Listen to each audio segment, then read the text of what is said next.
Hello student, very good evening. So mechanics में हम लोग जो है सेकेंड यूनिट पढ़ रहे थे in our previous action. So let's begin our next topic. जहाँ तक हम लोगों ने पिछली क्लास में देखा हुआ था, हमने फोर्स स्टार्ट किया हुआ था। तो फोर्स में हम देख रहे थे जो है, एक बार देख लेते हैं क्या क्या हमने पढ़ा है। डिफिनेशंस पढ़ी हैं, ठीक है। फोर्स क्या होती है उसके बारे में जाना है।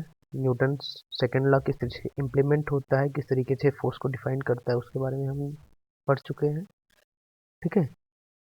बल के लक्षण क्या होते हैं, क्या क्या कैरेक्टरिस्टिक होते हैं, कैसे पहचानेंगे, वो पढ़ चुके हैं। ग्राफिकल रिप्रेजेंटेशन ऑफ फोर्स वो पढ़ चुके हैं, ठीक है। इफेक्ट ऑफ फोर्स हम देख चुके हैं। अगर किसी को कोई डाउट हो तो वो पूछ सकता है। वैसे कोई क्वेरी आप लोग की साइड से नहीं आ रही, दैट मीन्स कि आप लोग जो है अपनी क्लासें रेगुलरली सही से नहीं कर रहे हैं, ठीक है। तो अगर नहीं कर रहे हैं तो उसका इफेक्ट जरूर आपको पड़ेगा, डेफिनेटली। और वो आपको आपके एग्जामिनेशन में ही देखने को मिलेगा। आप ना तो किसी ने असाइनमेंट के लिए कोई अभी तक कॉल किया है, पूछा है कि सर कैसे क्या होगा, और ना जो है क्लासों के बारे में ही कोई क्वेरी आ रही है। तो यानी कि आप लोग जो है प्रॉपर तरीके से नहीं पढ़ रहे हैं, और ये जो है इसके कॉन्सिक्वेंसेस ठीक नहीं होंगे। आप अगर अपनी पढ़ाई को सीरियसली नहीं ले रहे हैं तो फिर डेफिनेटली जो है कुछ ना कुछ जो है आपको इसका प्रभाव जो है वो झेलना पड़ेगा। इसके लिए आप लोग तैयार रहिएगा,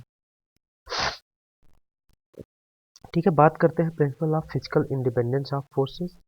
दैट मीन्स कि फोर्स जो होती हैं वो एक दूसरे से किस तरीके से इंडिपेंडेंट होती है। मतलब कि अगर कोई एक फोर्स किसी बॉडी पे लगी है तो दूसरी फोर्स का, अगर कोई दूसरी फोर्स साइमल्टेनियसली अगर उस पर लगती है, एक्ट करती है उस बॉडी पे, तो वो किस तरीके से जो है उसका कोई विशेष प्रभाव नहीं पड़ता है, वो हमारा ये लॉ जो है वो डिफाइन करता है, ठीक है। आगे बात करते हैं Newton's third law, which is action and reaction law, ठीक है। तो हमने देखा था कि किस तरीके से अगर हम किसी बॉडी पे कोई फोर्स इंप्लीमेंट करते हैं, अप्लाई करते हैं, तो every single action has certain reaction, ठीक है। मतलब कि कुछ ना कुछ जो है उस पर रिएक्शन कार्य करेगा। नेक्स्ट टॉपिक हमने जो अभी तक पढ़ा है, types of forces. Concentrated load क्या होते हैं, यूडीएल क्या होता है। यूबीएल आपके नहीं आएगा क्योंकि अभी हम जो है नॉन वेरिएबल लोड पढ़ रहे हैं, है ना। मतलब कि स्टैटिक लोड पढ़ रहे हैं, ठीक है। परिवर्तनीय बल जो है वो नहीं पढ़ रहे हैं, तो वहाँ पे यूवीएल आता है, यूनिफॉर्मली वेरिएबल लोड। अगर आप यूवीएल की बात करेंगे तो जहाँ पे ये आप देख रहे हैं, ये जो डिस्ट्रीब्यूशन इस बीम पे, ठीक है, ये जो बीम है इस पे हमारा एक लोड डिस्ट्रीब्यूट है जो कि 8 किलो न्यूटन पर मीटर। यानी कि अगर हम इस बीम की लेंथ 1 मीटर होगी हमारे पास, तो उस पर जो लोड काम कर रहा होगा वो 8 किलो न्यूटन का कर रहा होगा, ठीक है। तो अगर हम यहीं पे हमारे पास ये है यूडीएल, यूनिफॉर्मली डिस्ट्रीब्यूटेड लोड।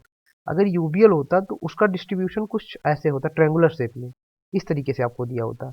यहाँ से ऐसे जैसे बढ़ते जाता, ठीक है, ट्रायंगल के रूप में। तो अगर हम उसको निकालते तो यहाँ पे जैसे हमने क्या किया कि लेंथ से मल्टीप्लाई कर दिया, जितनी भी, अगर 4 है तो टोटल लोड हमारा कितना हो गया, 8 से मल्टीप्लाई किया तो 32 हो गया, 32 किलो न्यूटन, और वो हमने पॉइंट लोड में बदल दिया, ठीक है।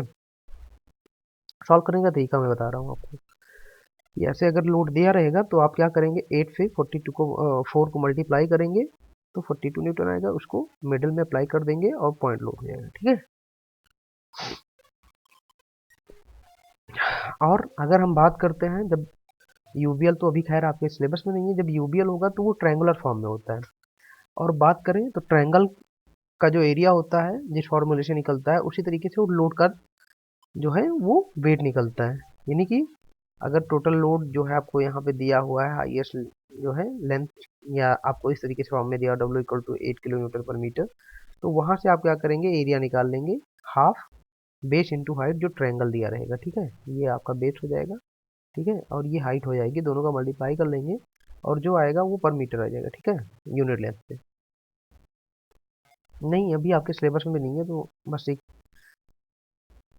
आ गया तो डिस्कस कर लिया, आपके यहाँ पे मेंशन नहीं है, ठीक है। और जैसे ये देखिए, ये आपका यूडीएल दिया था, इसको 32 किलो न्यूटन जो है ये पॉइंट लोड में बदल दिया। अब ये पॉइंट लोड हो गया, सेम इस तरीके का लोड हो गया जो आप यहाँ पे आप देख रहे हैं, कंसंट्रेटेड लोड जिसको बोलते हैं। ठीक है, तो अब जब हम पॉइंट लोड में बदलेंगे तो ये जो बीम है इस पे फिर ये आप यूडीएल नहीं दिखाएंगे, आप एक पॉइंट लोड दिखाएंगे इसके मिडल में। ठीक है, टेंसाइल और कंप्रेसिव लोड जो है वो हम देख ही चुके हैं।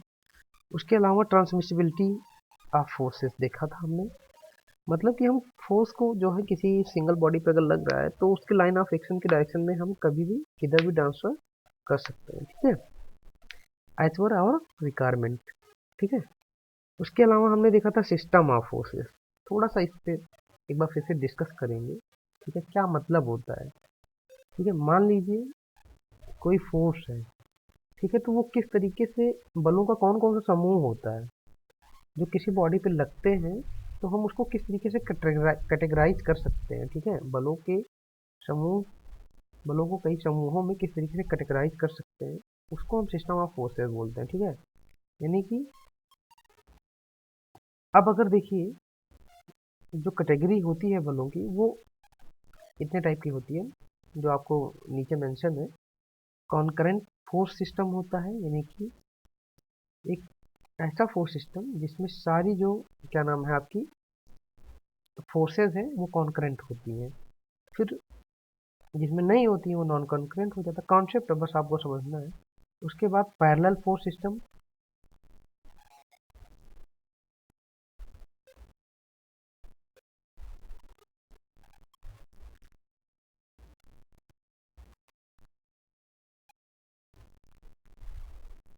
चलिए देखते हैं। ठीक है, उसके बाद क्या है हमारा parallel force system. Parallel force system के बाद यहाँ पे हमारी फोर्सेस क्या होंगी, एक प्लेन में, और फिर उसके बाद को प्लेनर की बात करते हैं। यहाँ पे हमारी फोर्सेस प्लेन में होती हैं, नॉन को प्लेनर में ऑब्वियस सी बात है कि जस्ट इसका अपोजिट होगा, उसमें एक प्लेन में नहीं होंगी। ठीक है, फिर देखिए अब कॉन्करेंट या समांगी की बात करें। ठीक है, को प्लेनर का तो आप लोग को पता है कि एक प्लेन में है नहीं है। अगर हम समांगी की बात करें तो ऐसे बल जो एक ही बिंदु पे जो है, जो मतलब उनकी लाइन ऑफ एक्शन है किसी एक पॉइंट पे मीट करती हो। ठीक है, तो उन फोर्सेस को हम क्या बोलते हैं, कॉन्करेंट फोर्सेस बोलते हैं। ठीक है, और उस बिंदु को पॉइंट ऑफ कॉन्करेंस कहते हैं जिसपे वो जाके मिल जाती है। ठीक है, अब एक टर्मोलॉजी ये हो गया। अब इसी से देखिए फोर्सेस बनेंगी हमारी। देखिए ये इतनी कैटेगरी हमें जो है इसी कॉन्सेप्ट पे बनाए गए हैं। जैसे कि कहीं पे एक तलीय बल निकाय दिया हुआ है, यानी कि कोप्लेनर फोर्स सिस्टम, यानी कि जब जो फोर्सेस हैं वो एक प्लेन में हो, सेम प्लेन में हो। ठीक है, उसके अलावा जो आप देखिए पीछे दिया हुआ है समांगी निकाय, यानी कि कॉन्करेंट फोर्स, जैसे कि मैंने बताया कि लाइन ऑफ एक्शन सेम हो। ठीक है, असमांगी नहीं होगा सेम। ठीक है, समांतर जिसमें क्या होगी, जो फोर्सेस हैं वो एक दूसरे के क्या नाम है पैरेलल होती हैं। अब कोप्लेनर की बात हो गई, यानी कि प्लेन जो है जिस प्लेन में फोर्सेस लाई कर रही हैं, जिस प्लेन में फोर्सेस हैं वो जो है वो दोनों, मान लीजिए दो या दो से अधिक फोर्सेस हैं तो उनका प्लेन एक होना चाहिए, सेम प्लेन होना चाहिए, है ना। फिर नॉन कोप्लेनर मतलब कि अलग अलग प्लेन में होना चाहिए। ठीक है, आप अगर चेयर पर बैठे हुए हैं तो एक प्लेन है। उसके अलावा कोप्लेनर कॉन्करेंट फोर्सेस। अब कॉन्करेंट मतलब एक पॉइंट पर जो है लाइन ऑफ एक्शन मीट करता हो उनका। ठीक है, तो वो कॉन्करेंट हो जाती है। यहाँ पे दिया हुआ है कोप्लेनर, मतलब कि सेम प्लेन में हो, कॉन्करेंट हो, दैट मीन्स कि the line of action of each forces will cut each other at a single point, है ना। मतलब एक पॉइंट पे जो है लाइन ऑफ एक्शन मीट कर रहे हो या कट कर रहे हो। ठीक है, तो कॉन्करेंट हो गया। अब को प्लेनर भी आपको समझ में आ गया कि सेम प्लेन में हो, कॉन्करेंट भी समझ में आ गया। ठीक है, तो यहाँ से आप को प्लेनर कॉन्करेंट को आसानी से जो है वो बता सकते हैं। ठीक है, फिर देखिए को प्लेनर नॉन कॉन्करेंट, मतलब कि प्लेन तो फोर्सेस का सेम हो। ठीक है, सेम प्लेन में हो, कोप्लेनर दिया हुआ, लेकिन नॉन कॉन्करेंट हो, मतलब कि एक बिंदु पे जो है उनका लाइन ऑफ एक्शन मैच नहीं कर रहा हो। ठीक है, उसके बाद जो है कोप्लेनर पैरेलल फोर्सेस। अब देखिए, प्लेन सेम हो लेकिन ये फोर्सेस जो हो क्या हो, एक दूसरे के पैरेलल हो। इनडायरेक्टली अगर बोलेंगे तो नॉन कॉन्करेंट होंगी। ये भी नॉन कॉन्करेंट का एक एग्जाम्पल है, क्योंकि अगर कॉन्करेंट होती है तो लाइन ऑफ एक्शन एक जगह होता है, एक जगह है नहीं, है ना। क्यों नहीं है, क्योंकि पैरेलल बोल दिया गया है। उसके अलावा जो है कोप्लेनर पैरेलल फोर्सेस हो गई, वो तो देख लीजिए। इसके अलावा नॉन नॉन पैरेलल, मतलब कि एक दूसरे के पैरेलल ना हो। नॉन कॉन्करेंट, एक बिंदु से ना निकल रही हूँ। ठीक है, लाइन ऑफ एक्शन उनका एक बिंदु नहीं होना चाहिए। ठीक है, ऐसे फोर्स सिस्टम है। तो ये 8-9 तरीके के जो है आप बेसिक कॉन्सेप्ट समझ लीजिए, और इसी के बेस पे जो है फोर्स सिस्टम्स को डिवाइड किया गया है ना, मतलब अलग अलग कैटेगरी में बांटा गया है। उसके अलावा तो ये सब जो है हमने देखा था। ये मान लीजिए एक हम एग्जांपल देखते हैं। हमारे पास ये एक तरीके से एक बॉक्स टाइप का है, जो जैसे कि हमारा रूम है मान लीजिए।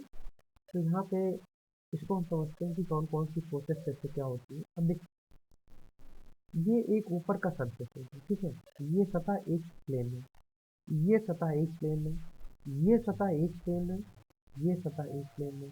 ठीक है, अलग अलग प्लेन है। अब अगर कॉन्करेंट की बात करें तो देखिए F1 इसी पॉइंट से निकल रही, F3 इसी पॉइंट से निकल रही, F2 इसी पॉइंट। ये तीनों फोर्सेस क्या होंगी, कॉन्करेंट हो गई। से कोप्लेनर भी होंगे, बिल्कुल हो जाएंगी। देखिए F4 भी निकल रहा है, ये भी कॉन्करेंट। ये 4 फोर्सेस कॉन्करेंट हो गई। लेकिन अगर हम बात करेंगे कोप्लेनर की, तो ये तीनों F1 F2 और F3 ही कोप्लेनर हो पाएंगे। F4 का प्लेन अलग हो जाएगा, इस प्लेन के परपेंडिकुलर है। ठीक है, तो होपफुली आप लोगों को ये चीज़ें अच्छे से समझ में आ गई होंगी। अगर किसी को कोई डाउट होगा तो पूछेगा। ठीक है, अब देखिए नेक्स्ट हमारा जो टॉपिक था वो था रिजल्टेंट फोर्स।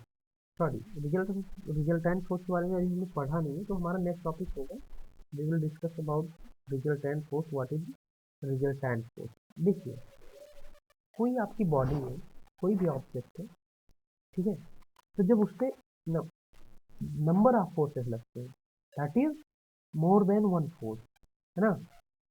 तो उसमें क्या करते हैं, अब देखिए कोई फोर्स अलग अमाउंट में होगी, दैट इज मैग्नीट्यूड। मान लीजिए कोई 10 मैग्नीट्यूड की फोर्स होगी, कोई 20 की होगी, कोई 30 की होगी, कोई 100 की होगी। अलग अलग मैग्नीट्यूड की फोर्सेस होंगी। अच्छा, जो हमारी फोर्स है वो क्या है, अधिष्ठापी है, वेक्टर क्वांटिटी है। तो वेक्टर क्वांटिटी में डायरेक्शंस भी होती है। तो यानी कि each and every force that is working on any particular body will have its own direction. मतलब कि जितने भी फोर्सेस लग रही हैं उनके पास अपनी एक डायरेक्शन निश्चित तौर पे होगी ही होगी। कोई पता लगा लेफ्ट को फोर्स लगा रहा है, कोई पता लगा राइट को फोर्स लगा रहा है, कोई पता लगा ऊपर को लगा रहा है, कोई नीचे को लगा रहा है। तो ये जो फोर्सेस काम कर रही है बॉडी पे, इनकी डायरेक्शन और क्या नाम है, मैग्नीट्यूड जो है कई फोर्सेस का, अगर हम अल्टीमेटली जानना चाहें कि इतनी फोर्सेस लग के ये किस डायरेक्शन में क्या फाइनल मैग्नीट्यूड होगा, किस अमाउंट से और किस डायरेक्शन में वो बॉडी मूव करेगी, तो हम क्या करते हैं, सबका रिजल्टेंट लेते हैं। ठीक है, इसी को क्या बोलते हैं, जो है परिणामी फोर्स या रिजल्टेंट फोर्स। ठीक है, तो कुल मिला के जो है जो लगने वाले बल हैं, उन सभी बलों के प्रभाव का जो है, प्रभाव को जानने के लिए हम रिजल्टेंट फोर्स निकालते हैं कि अल्टीमेटली ये इतने सारे बल लग के जो इफेक्टिव टोटल जो फोर्स आएगी वो क्या होगी, और किस डायरेक्शन में जो है फोर्स, परिणामी फोर्स जो है रिजल्टेंट फोर्स किस डायरेक्शन में लगेगी। ठीक है, आगे देखते हैं कंपोजिशन ऑफ फोर्सेस, यानी कि बलों का संयोजन। ठीक है, अब देखिए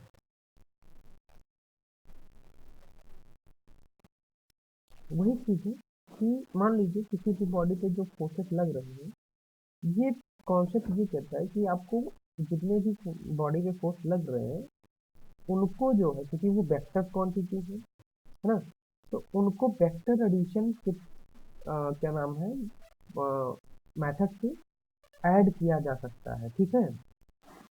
और जो है उनको ऐड करके एक रिजल्टेंट जो है, रिजल्टेंट को हम निकाल सकते हैं, ठीक है। तो इसी को क्या बोलते हैं, अब देखिए रिजल्टेंट फोर्स निकालने के क्या नाम है, कई तरीके हैं। पैरेलल पैरेलल लॉ, ठीक है, पैरेललोग्राम लॉ जिसको बोलते हैं वो है, ठीक है। उसके बाद क्या है, बलों के समांतर चतुर्भुज का नियम जिसको पैरेललोग्राम लॉ बोलते हैं। उसके अलावा ट्रायंगुलर लॉ या त्रिभुज का नियम, ठीक है। तो ये सब क्या करते हैं, रिजल्टेंट फोर्स निकालने का जो क्या नाम है कॉन्सेप्ट है, वो इन सब फोर्स के थ्रू जो है फार्मूले के थ्रू जो है ज्ञात किया जा सकता है, ठीक है। उसके बाद करते हैं इक्विलिब्रियम, तो साम्य अवस्था और इक्विलिब्रेंट फोर्स। साम्य अवस्था को बनाए रखने वाली जो है कौन सी फोर्स, तो साम्य अवस्था मतलब क्या हो गया कि मान लीजिए आप ही साम्य अवस्था में, साम्य अवस्था मतलब कि आप किसी भी तरीके से कोई हलचल नहीं कर रहे हैं। साम्य अवस्था का मतलब क्या हो गया कि जो आपके ऊपर नेट फोर्स लग रही है, ठीक है, वो क्या होनी चाहिए, शून्य होनी चाहिए, जीरो होनी चाहिए, ठीक है। तो जब आपके या किसी बॉडी के ऊपर जो है टोटल जो फोर्स लग रही है उसका रिजल्टेंट ऑटोमेटिकली जो है बैलेंस क्या नाम है, टोटल फोर्सों का जो टोटल जो फोर्स लग रही होंगी उनका जो रिजल्टेंट होगा परिणामी बल, ठीक है, अगर वो शून्य होगा, मतलब कि जो टोटल फोर्स लग रही है एक दूसरे को बैलेंस कर ले रही है, तो उस कंडीशन में क्या होगी, बॉडी जो होगी वो साम्य अवस्था में होगी। अगर रिजल्टेंट फोर्स कुछ है इस अमाउंट में दिया गया है, तो फिर वो बॉडी साम्य अवस्था में नहीं होगी, और जिस डायरेक्शन में उसका रिजल्टेंट आएगा जिस अमाउंट में, उस अमाउंट से जो है बॉडी मूव कर जाएगी, ठीक है। Which is very dangerous symptoms of, अगर हम बात करें इन रिप्लेंट ऑफ इक्विलिब्रियम, अगर इक्विलिब्रियम में कोई बॉडी रहना चाह रही है और रिजल्टेंट फोर्स उससे अगर जीरो नहीं है, या कोई मैग्नी जो है परिणामी बल जो है रिजल्टेंट का आ रहा है, तो ऑब्वियस सी बात है वो जिस डायरेक्शन में कार्य कर रहा होगा बॉडी उस डायरेक्शन में मूव कर जाएगी, तो हमारी साम्य अवस्था जो है डिस्टर्ब हो जाएगी, है ना। तो अगर हम साम्य अवस्था के रिस्पेक्ट से देखेंगे तो ऑब्वियस सी बात है कि रिजल्टेंट आना जो है वो डेंजरस है, वो साम्य अवस्था को डिस्टर्ब कर देगा, ठीक है। अब अगर प्राप्त क्या नाम है प्रकार की बात करें कि हमारा जो है इक्विलिब्रियम कितने प्रकार का होता है, तो यहाँ पे जो है वो दो प्रकार का होता है। एक होता है आपका स्टैटिक, ठीक है, यानी कि जब कोई पिंड जो है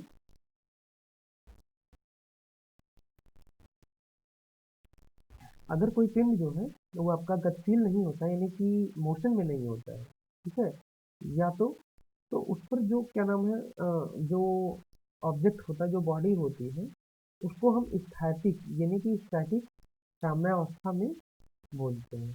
यानी कि अगर मोशन में बॉडी नहीं है तो वहाँ पे क्या होगा, स्टैटिक साम्यावस्था होगा या इक्विलिब्रियम होगा। और अगर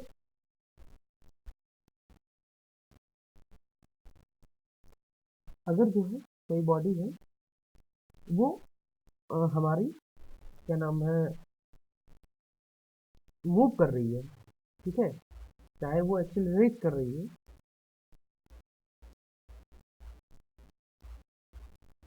तो क्या होगा कि इस बॉडी को हम क्या बोलते हैं, डायनेमिक। अगर देखिए एक बार फिर से रिपीट करूँगा, एक्सेलरेट नहीं कर रही है, एक्सेलरेट कर नहीं रही, मतलब कि अगर एक्सेलरेट होगी दैट मीन्स कि उसके ऊपर जो बॉडी पे फोर्स लग रहा है उसका अमाउंट बढ़ रहा है, तभी तो एक्सेलरेट होगी, और वो साम्यावस्था नहीं होगी। मतलब कि अगर बॉडी पे टोटल जो फोर्स लग रही है, ठीक है, फोर्स जो है वो क्या कर रही है कि बॉडी को डिस्टर्ब नहीं कर रही है, चाहे वो स्टैटिक पोजीशन में है। अगर स्टैटिक में है तो यानी कि वो रेस्ट पे है, तभी तो टोटल फोर्स जो है उसकी जीरो है। और अगर मान लीजिए हो सकता है कि कोई बॉडी है जो एक स्पीड से जा रही हो, मान लीजिए 10 की स्पीड से कोई बॉडी जो है वो मूव कर रही है, जैसे कि गाड़ियों वगैरह में आप देखते होंगे कि वो एक सेम स्पीड से चलते जाते हैं, तो वहाँ पे भी आप देखिए बहुत आराम से जो है आप बैठे रहते गाड़ी में। लेकिन जब गाड़ी एक्सीलरेट करती है तो आपको पीछे की तरफ धक्का लगता है ना, तो वो साम्य अवस्था नहीं हुई, क्योंकि आपको आपके ऊपर एक फोर्स जो है पीछे की तरफ लगा। और अगर बॉडी जो है मूव भी कर रही है और एक फिक्स स्पीड से कर रही है, तो आपको जो है डिस्टरबेंस नहीं होगा, और क्या होगा कि आपको पता भी नहीं चलेगा कि गाड़ी मूव कर रही है ना। तो इसको क्या बोलते हैं, क्यों नहीं पता चलेगा, क्योंकि आप जो है एक इक्विलिब्रियम पोजीशन में होंगे या साम्यावस्था की पोजीशन में होंगे, तो इसको क्या बोलते हैं, डायनेमिक इक्विलिब्रियम। सॉरी, उसके बाद देखेंगे नेक्स्ट, तो इक्विलिब्रेंट फोर्स क्या होती है, ठीक है। जो रिजल्टेंट होता है, ठीक है, वो मान लीजिए कि कोई बॉडी है जो कि अभी करंट में जो है कोई उससे एक रिजल्टेंट काम कर रहा है, जिसकी वजह से वो बॉडी मूव कर रही है किसी डायरेक्शन में। अब अगर आप सेम अमाउंट का जो है सेम मैग्नीट्यूड का फोर्स अपोजिट डायरेक्शन में लगा दें, तो क्या करेगी, बॉडी की स्पीड को रोक देगी, ठीक है।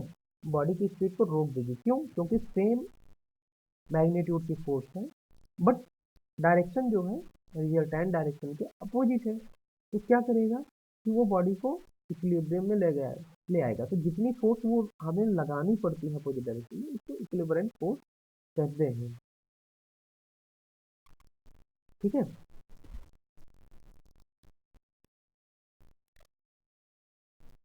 अगर डिफिनेशन की बात करें, तो जो हमारा इक्विलिब्रेंट फोर्स होता है, एक वह फोर्स होता है जो कि क्या करता है, कोई भी बॉडी है, कोई भी क्या नाम है फोर्स सिस्टम है, उसमें जो रिजल्टेंट फोर्स होते हैं उसके बराबर परंतु विपरीत दिशा में या अपोजिट डायरेक्शन में होता है।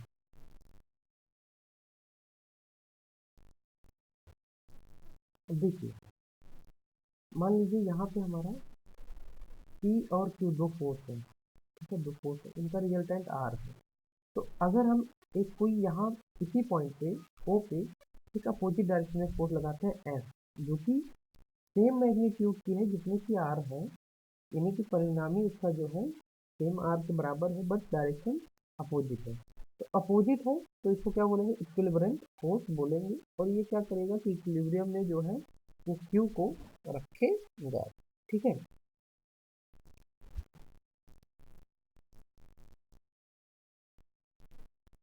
ठीक है, अब देखिए कुछ बेसिक कॉन्सेप्ट हैं, क्या नाम है, जो कि आपके इक्विलिब्रियम के रिगार्डिंग है। जैसे कि पहला क्या है कि अगर दो बराबर और विपरीत दिशा में सेम लाइन ऑफ एक्शन पे जो है कोई फोर्स काम करते हैं,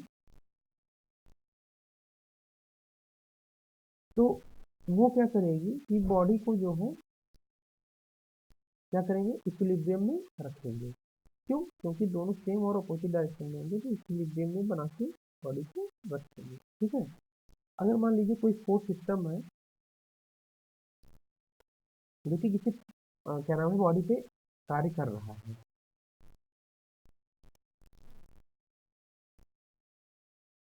तो कोई भी फोर्स आप ऐसा लगाइए जो कि उसके इक्विलिब्रियम को डिस्टर्ब ना करे। मान लीजिए कोई फोर्स किसी बॉडी पे कार्य कर रहा है, और कोई भी आप ऐसा फोर्स लगा सकते हैं जो कि उसकी इक्विलिब्रियम को ना डिस्टर्ब करे, तो आपका फोर्स जो है वो कोई अन्य प्रभाव जो है उससे नहीं डालेगा, ठीक है। और अगर टोटल रिजल्टेंट फोर्स जो है वो जीरो है किसी बॉडी से, दैट मीन्स कि वो बॉडी क्या है, साम्य अवस्था में है। अगर हम सिंगल बल की बात करें, सिंगल फोर्स है, तो अगर आप उसको किसी बॉडी में इम्प्लीमेंट कर रहे हैं तो बॉडी कभी साम्य अवस्था पे नहीं रह सकती है, ठीक है। तो ये कुछ जो है नेसेसरी एंड सफिशिएंट कंडीशन है इक्विलिब्रियम के लिए। उसके बाद देखते हैं free body diagram. Free body diagram क्या होता है उसके बारे में बात करते हैं। तो देखिए, मतलब कि अगर यहाँ पे देखिए क्या है कि हमारा एक कोई ऑब्जेक्ट है, वो किसी सरफेस पे रखा हुआ है, ठीक है। तो अगर वो इक्विलिब्रियम पोजीशन में है तो दैट मीन्स कि वो किसी भी तरफ मूव नहीं कर रहा है, ठीक है। तो हम क्या करते हैं कि एक एक इंडिविजुअल को लेके और देखते हैं कि जो दूसरी बॉडी है इस पर्टिकुलर बॉडी पे कितना फोर्स लगा रही है, ठीक है, और कौन कौन से फोर्स लगा रही है, और उसको क्या करते हैं हम रिप्रेजेंट कर देते हैं। तो उसी को क्या बोलते हैं, फ्री बॉडी डायग्राम या एफबीडी बोलते हैं, ठीक है। अब जैसे हम बात करें, एक हमारे पास एक ऑब्जेक्ट है, ठीक है। अब इसका क्या नाम है, वेट नीचे की तरफ काम कर रहा है। इस ऑब्जेक्ट का वेट जो है क्या कर रहा है, नीचे की तरफ काम कर रहा है, ठीक है, खुदाई कर रहा है। तो अगर मान लीजिए उसका नीचे की तरफ क्या करेगा, कार्य कर रहा है, तो अगर ये जो पी फोर्स है ये नीचे की तरफ कार्य करेगा, तो जो ये सरफेस है इस पे एक फोर्स लगाएगी। तो अगर हम केवल पी को कंसीडर करते हैं, अब इस सरफेस के बारे में आप भूल जाइए, ये हमारे पास कोई सरफेस नहीं है। तो अगर हम देखें पी पे कौन कौन से फोर्स लगे, एक तो इस क्या नाम है पिंड पे एक पी लग रहा है, उसका वेट मान लीजिए वो वेट mg है, तो वो नीचे की तरफ लग रहा है। और एक जो है ये दूसरी वाली बॉडी जिसपे रखा हुआ है ये उसके इस पे ऊपर की तरफ फोर्स लगा रही है, ठीक है। तो अगर हम इस पर्टिकुलर बॉडी की बात करें तो इस पे दो फोर्स लग रहे हैं, है ना। एक ऊपर की तरफ लग रहा है जिसको हम रिएक्शन फोर्स बोल रहे हैं, जो अगली सरफेस जिस पे रखा हुआ वो लगा रही है। और एक पी लग रहा है जो बॉडी का सेल्फ, जो बॉडी का क्या है, सेल्फ वेट है। मतलब कि अगर हम उस पर्टिकुलर बॉडी की बात कर रहे हैं तो उससे दो फोर्स लग गए, एक पी नीचे की तरफ और एक आर ऊपर की तरफ। यही क्या हो गया हमारा जो है ये एफबीडी हो गया, ठीक है। ऐसे ही हम इस सरफेस का बना सकते हैं कि सरफेस जो एक रिएक्शन फोर्स लगा रही है, क्यों, क्योंकि एक्शन फोर्स था, तो उसकी वजह से जो है सरफेस रिएक्शन लगाई, ठीक है। तो इस तरीके से हम क्या करेंगे, किसी क्या नाम है, मान लीजिए दो या दो से अधिक बॉडीज हैं तो एक दूसरे से कांटेक्ट में है, और उनको देखना है कि इंडिविजुअली एक एक बॉडी पे हमारे कितने फोर्स लग रहे हैं। उस तरीके से जो है कुछ क्या नाम है फोर्स जो इंडिविजुअली आप देखते हैं, जो डायग्राम बनाते हैं, उसको हम फ्री बॉडी डायग्राम उस बॉडी के लिए बोलते हैं, ठीक है।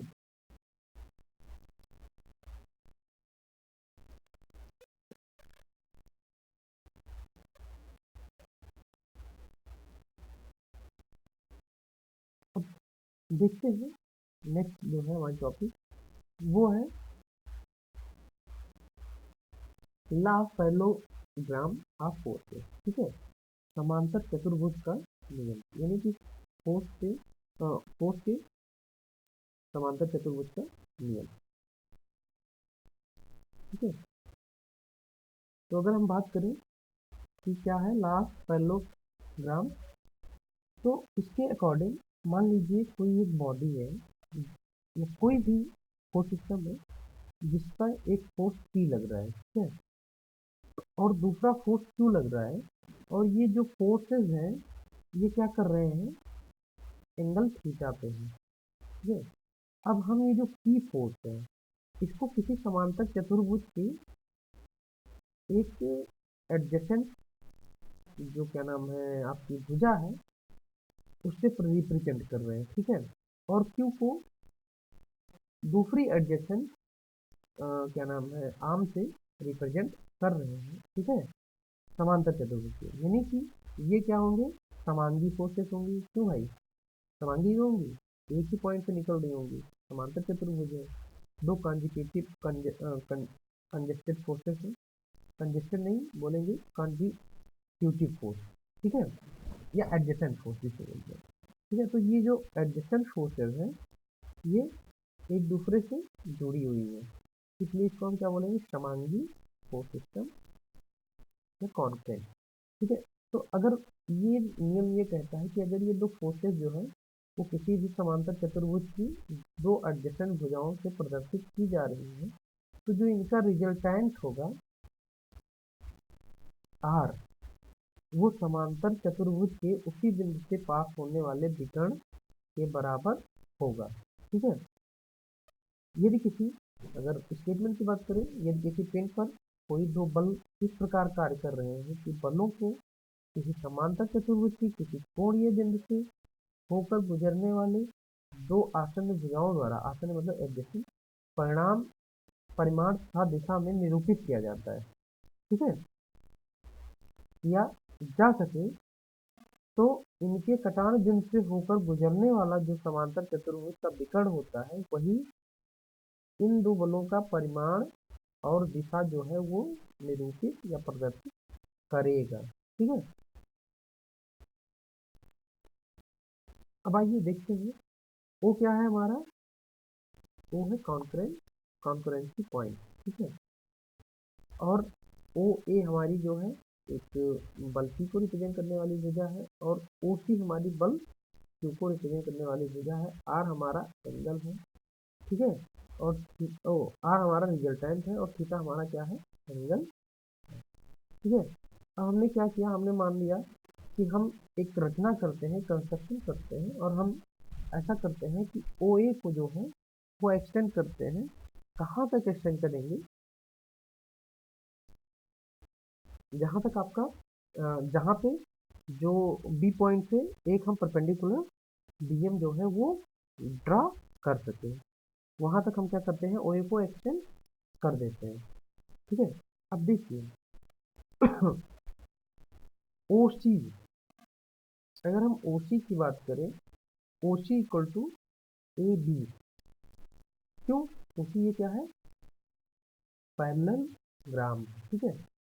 क्यों, क्योंकि पैरेललोग्राम की क्या होती है, जो आमने सामने की भुजाएं होती हैं वो बराबर और समांतर होती हैं, ठीक है।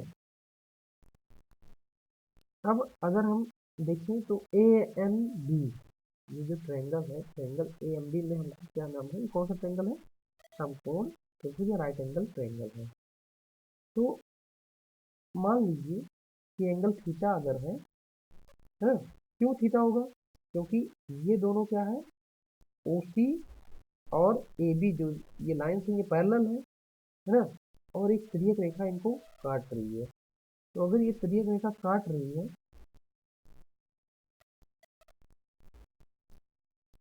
या मान लीजिए नहीं भी काट रही है, छोड़िए, ये वाली तिर्यक रेखा की बात नहीं कर रहे हैं, ये दो पैरेलल लाइन्स है, ओ सी और ए बी, और ये तिर्यक रेखा काट रही है ओ ए, तो जो ये एंगल है और ये एंगल है, ये दोनों क्या होंगे, एकांतर एंगल होंगे, ठीक है, अल्टरनेट एंगल। तो क्या होगा कि इन दोनों के जो मान होंगे वो बराबर होंगे, यानी ये थीटा है तो ये भी थीटा होगा, ठीक है। तो अगर हम यहाँ से बात करें कॉस थीटा की, तो कॉस थीटा क्या होता है, बेस अपान हाइपोटेनियस, ठीक है, कर्ण।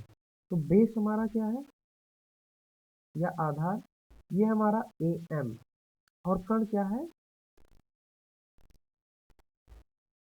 ए बी, ठीक है, ये हमारा कर्ण है और ये हमारा बेस है, ठीक है। तो यहाँ से अगर हम ए एम निकालना चाहें तो ए बी कॉस थीटा, इसी तरीके से अगर हम साइन की बात करें तो ए बी क्या हो जाएगा, साइन थीटा, ठीक है। डी एम की बात करें, सॉरी, डी एम की अगर हम बात करेंगे तो ये क्या हो जाएगा, देखिए रेजोल्यूशन कैसे होता है, अगर ये एंगल है और ये कोई एक लेंथ, तो जब जिसके पास थीटा, जिससे अटैच थीटा होता है, मान लीजिए ये है राइट एंगल में, तो जिससे अटैच थीटा होता है वो कॉस होता है, और जिससे क्या नाम है, थीटा अटैच नहीं होता है, यानी कि परपेंडिकुलर डायरेक्शन में, वो साइन होता है। और वही चीज़ यहाँ पे भी निकलेगी, अगर आप साइन थीटा की बात करेंगे तो क्या होता है लंब बटे कर्ण, लंब क्या होता है एम बी, ठीक है, एम बी, एम बी बटे कर्ण यानी कि ए बी। तो यहाँ से जो है हमारा एम बी या बी एम जो है वो हो जाएगा ए बी साइन थीटा, ठीक है। अब हमको एक फार्मूला पता है पाइथागोरस का, ठीक है, और वो किसमें अप्लाई होता है, वो आपका रेक्टेंगल ट्रायंगल में अप्लाई होता है। तो इसके अकॉर्डिंग क्या हो जाएगा कि कर्ण का स्क्वायर बराबर लंब का स्क्वायर धन आधार का स्क्वायर। तो ये एक ट्रायंगल है, इसमें यही फार्मूला हम अप्लाई करेंगे।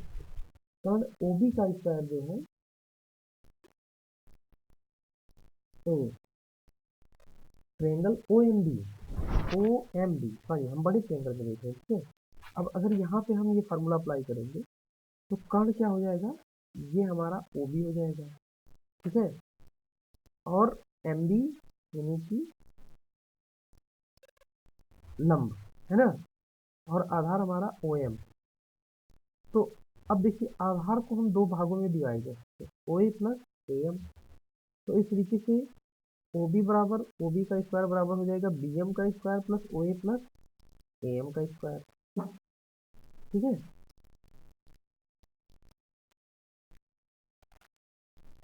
अब देखिए इस तरीके से जो ओ बी है, यहाँ पे देखेंगे ओ बी बराबर क्या हो जाएगा बी एम का स्क्वायर ओ ए का स्क्वायर ए एम का square plus two O A M. अब आप एक चीज़ और देखिए, हमने अभी निकाला था बी एम बराबर क्या होता है ए बी साइन थीटा, तो स्क्वायर करेंगे A B square sine square theta, O A को ऐसे रहने दीजिए, इसके बाद ए बी स्क्वायर। अब ए बी स्क्वायर क्या हो जाएगा, ओ सॉरी ए एम क्या हो जाएगा ए बी कॉस थीटा, है ना। तो अगर हम स्क्वायर करेंगे तो ये यहाँ पे प्लस नहीं होगा, इनटू है, तो ए बी स्क्वायर क्या हो जाएगा A B square cos square theta, ठीक है, plus two O A M. तो ओ ए की जगह ओ ए रहने दीजिए, ए एम को हम लिख सकते हैं ए बी कॉस थीटा, ठीक है। एक बार फिर से देख लेते हैं हमने क्या क्या चीज़ें हमको देखनी है। हमको देखनी है बी एम, बी एम को ए बी के फॉर्म में देखना है, ए एम को ए बी के फॉर्म में देखना है, ठीक है। तो बी एम देख लीजिए, बी और एम, बी और एम। तो अगर बी एम की बात करेंगे तो ओ बी, ये रहा ओ और ये रहा बी, इसका जो है साइन थीटा मिलेगा, और अगर ए एम की बात करेंगे तो कॉस थीटा मिलेगा, ठीक है। तो यहाँ से आप देखेंगे तो ए बी साइन थीटा हो जाएगा O A square plus A B cos theta, तो A B square cos square theta plus two O A और ए बी कॉस थीटा। तो यहाँ से आप देखिएगा तो O A square plus A B square, O A square plus A B square, और A B देखिए यहाँ पे भी आपका ए बी है, ठीक है, A B cos square theta में, और उसके अलावा जो है आपका साइन स्क्वायर थीटा के साथ भी ए बी है। अब ए बी ले लीजिए कॉमन, तो ओ ए स्क्वायर हमारा हो जाएगा O A square plus A B square, अगर कॉमन लेंगे तो sine square theta plus cos square theta plus two O A B cos theta, ठीक है। तो अब देखते हैं आपने ट्रिग्नोमेट्री पढ़ी होगी, तो sine square theta plus cos square theta बराबर 1 होता है, सबको पता है। तो A square plus A B square plus क्या नाम है इंटू साइन स्क्वायर थीटा तो 1 हो गया, plus two O A B cos theta, ठीक है। तो अगर यहाँ से बात करें तो आर स्क्वायर, क्योंकि ओ बी बराबर क्या है आर है हमारा, रिजल्टेंट हमें मानना है, ओ ए को पी माना है और ए बी को क्यू माना है, तो P square plus Q square plus two P Q cos theta, ठीक है। तो आर बराबर हमारा क्या हो जाएगा under root P square plus Q square two P Q cos theta, है ना। तो इस तरीके से अगर हम बात करेंगे तो जो हमारा रिजल्टेंट है वो हमें क्या होगा कि अगर हम पी और क्यू क्या दो फोर्सेस हैं जिसको हम पैरेललोग्राम के क्या नाम है दो एडजेसेंट उससे रिप्रेजेंट करते हैं, दो एडजेसेंट आर्म से, तो जो उसका रिजल्टेंट आएगा वो इसके विकर्ण द्वारा प्रदर्शित किया जाएगा डायरेक्शन एंड मैग्नीट्यूड दोनों में। और उसकी वैल्यू क्या होगी, ओ ए यानी कि पहली भुजा का स्क्वायर प्लस ओ बी का स्क्वायर प्लस 2 ओ सी का स्क्वायर प्लस 2 ओ ए ओ सी कॉस थीटा। ठीक है, अब यही जो है हमारा ये रिजल्टेंट है। ठीक है, अब इसकी अगर इसकी दिशा की बात करेंगे तो मान लीजिए जो रिजल्टेंट आपका है ये रहा आर, ये अल्फा एंगल पे है। ठीक है, एंगल अल्फा बना रहा है बेस पे, ये आपका बल पी पे।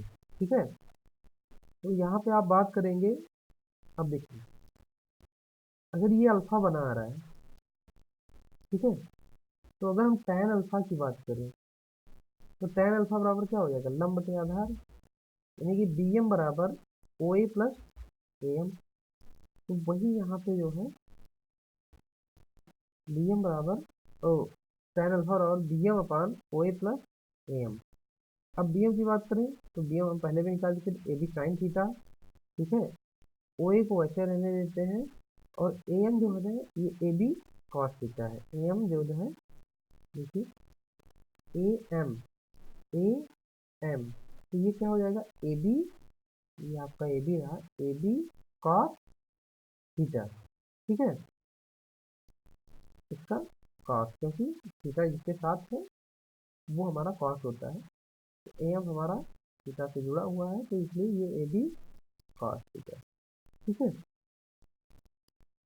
तो ये वैल्यू रख लीजिए A B sine theta upon O A plus A B cos theta. तो यहाँ से tan अल्फा बराबर क्या हो जाएगा, ए बी बराबर क्यू है, तो क्यू साइन थीटा अपान P plus Q cos theta. अब अगर अल्फा की बात करें तो tan inverse Q sine theta अपान P plus Q cos theta. ठीक है, ये आपका जो है जब आपका एंगल अल्फा आ गया तो इस तरीके से आपकी जो है डायरेक्शन रिजल्टेंट की पता आपको चल गई। इस तरीके से आप बीटा भी मान लीजिए कि क्या नाम है, आप दूसरे जो एडजेसेंट फेस है वहाँ से आप मेजर करना चाहते हैं तो आप बीटा का भी इसी तरीके से मेजरमेंट कर सकते हैं।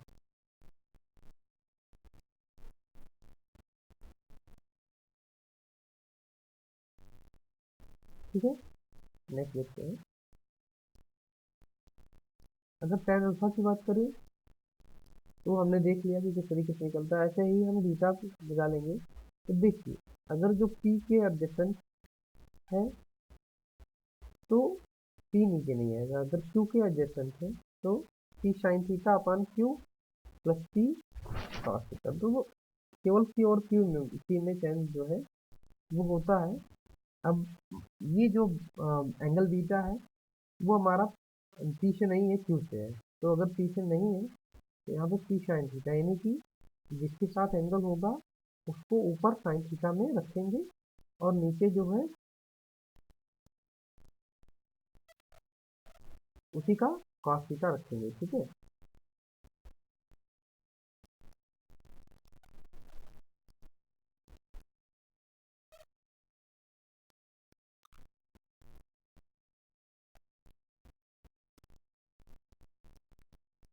अब चलिए कोई एग्जांपल देखते हैं,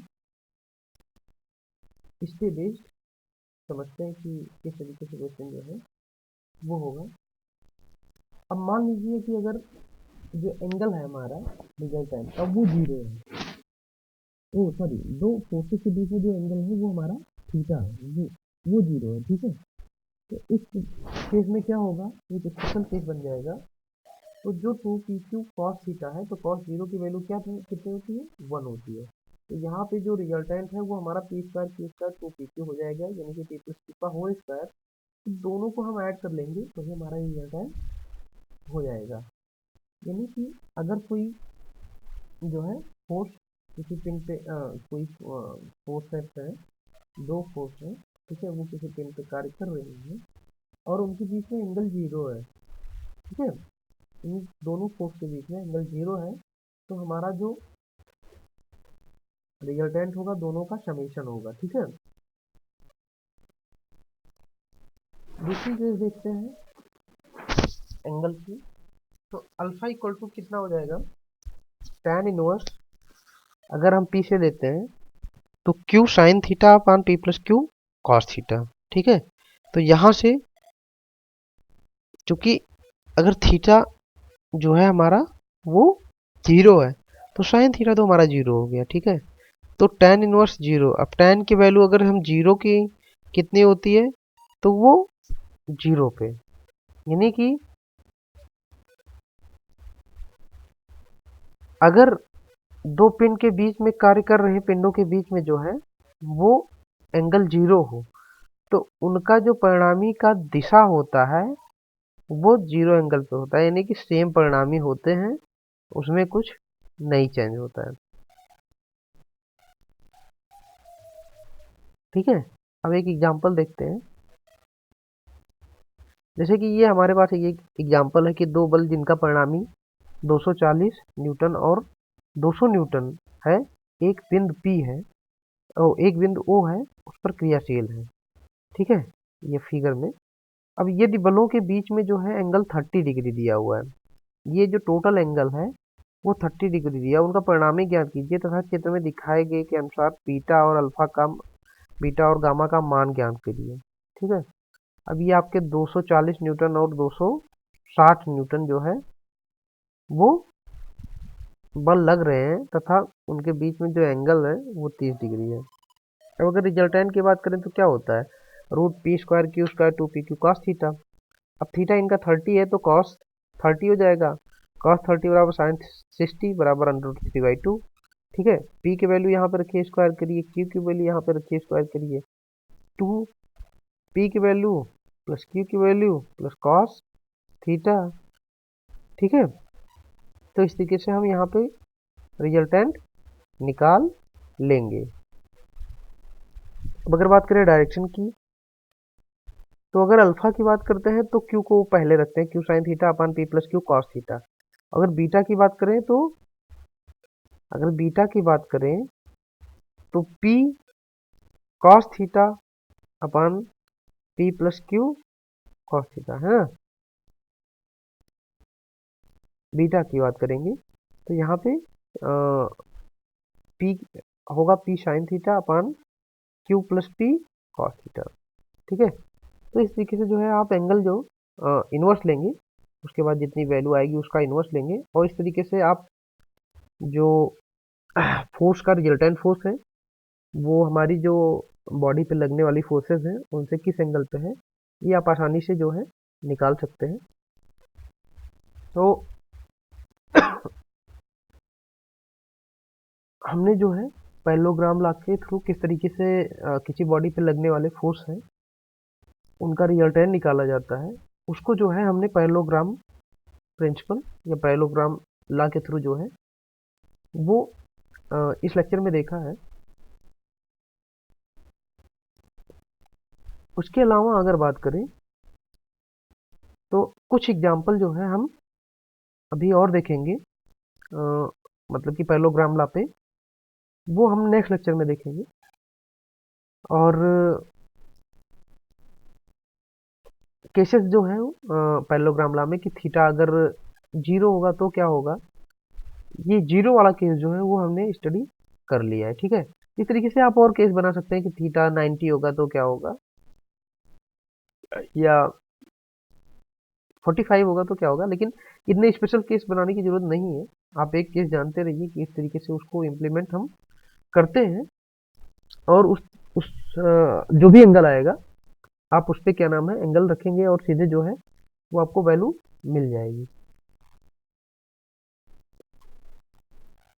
तो बात करें अगर हम, तो जो हमारी टॉपिक है वो अभी हमने जो कवर किया है वो कि किस तरीके से हम रिजल्टेंट फोर्स जो है वो निकालते हैं, कौन सा फार्मूला जो है इस्तेमाल करते हैं पैरेललोग्राम लॉ और ट्रायंगुलर लॉ। तो ट्रायंगुलर लॉ के बारे में अभी हमने नहीं पढ़ा है, पैरेललोग्राम लॉ जो है वो पढ़ लिया है, और फोर्स और रिजल्टेंट के बीच में क्या एंगल होता है वो अल्फा बीटा के माध्यम से हमने देख लिया है, ठीक है। अब देखिए एक स्पेशल केस और दिया हुआ है, when theta is equal to 180 degree.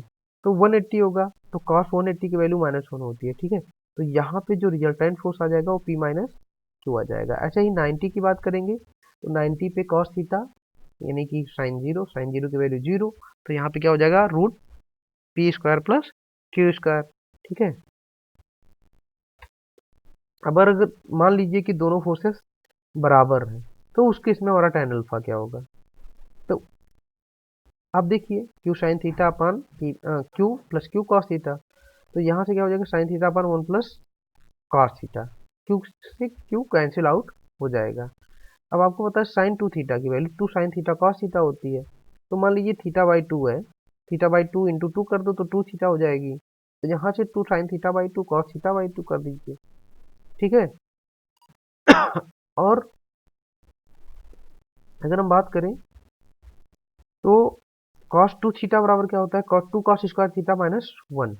अब थीटा बाई 2 कर दीजिए, 2 cos square theta by 2 minus 1।